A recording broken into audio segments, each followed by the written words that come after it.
Given how much we all long to be happy, we might presume that accepting the possibility of happiness in our lives would be an uncomplicated, serene, and automatic process. But for many of us, however theoretically attached we might be to the notion of being happy, the possibility of actually being so is liable to trigger deep ambivalence and fear. We would, it appears, often prefer to be worried and sad rather than attempt to take on the risks surreptitiously connected in our minds with positive moods. We may, however paradoxical it sounds, be nothing less than afraid to be happy. As ever, our fear has a history that probably begins in childhood, where one of the following is likely to have occurred. Someone we deeply loved and perhaps admired too was unhappy. Their sorrow moved us profoundly and led us to identify with them, so that our caution around contentment continues to function as a kind of secret tribute to them. To be happy would, in a way that would pain us profoundly, mean being disloyal. However much they might on the surface have encouraged us to venture out and seize opportunities for joy, an important part of us wishes to stay with them under the canopy of grief. So, without knowing we're doing this, we ensure that we'll always have a modest career, because they never had educational possibilities, or we turned down sexual opportunities because they were sexually neglected. Alternatively, someone we were close to might have been jealous of us and led us to want to downplay our achievements and hide our contentment in order to feel safe from their envy and rage. We learn to associate gloom with safety and joy with risk.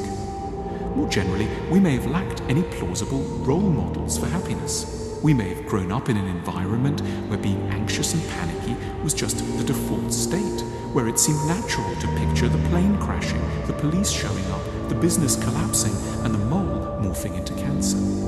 We may be intellectually aware that there could be other ways to interpret the future, but calm doesn't feel like what our tribe naturally does. To this resistance, we might have added a layer of intellectual superiority. Happiness could seem for the little people. The leading symptom of understanding the world intelligently must be sadness, we might think. All such positions contribute to a psyche where the onset of happiness is a cause for grave and glaring alarm. When we're finally on holiday, or in love, or surrounded by friends, or free of financial pressure, we panic. Our senses have been jammed for so long in the fear mode, they're filled with dread even when the alarm stops wailing. To return to a more balanced state, we're liable systematically to sabotage the conditions of contentment. We start working on holiday and soon uncover a cause for alarm at the office. Within hours, we may be protesting that we need to return home. Or else, we do our utmost to convince a new lover that we're not really worth it by seldom calling them, or, if they really don't get the message, having an affair. It feels so much more normal to be abandoned. In order to acclimatize ourselves to happiness, we need to return to the past and unpick how we learned to use anxiety as a defensive strategy to protect us against other threats we were too young and too easily overwhelmed to answer. The manic worrier worries, as it were, about everything because they're unable to be appropriately concerned with and in mourning for one or two big things from long ago.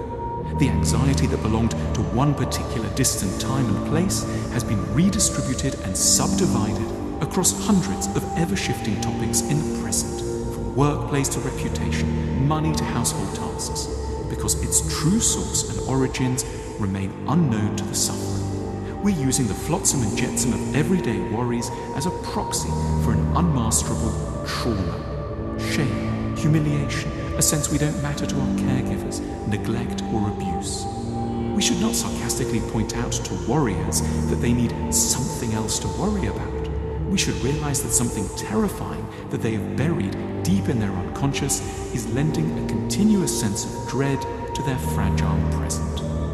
We manic warriors need not sarcasm, but supportive and intelligent company to give us the love we need to dare to look back at the past and the insight with which to try to do so.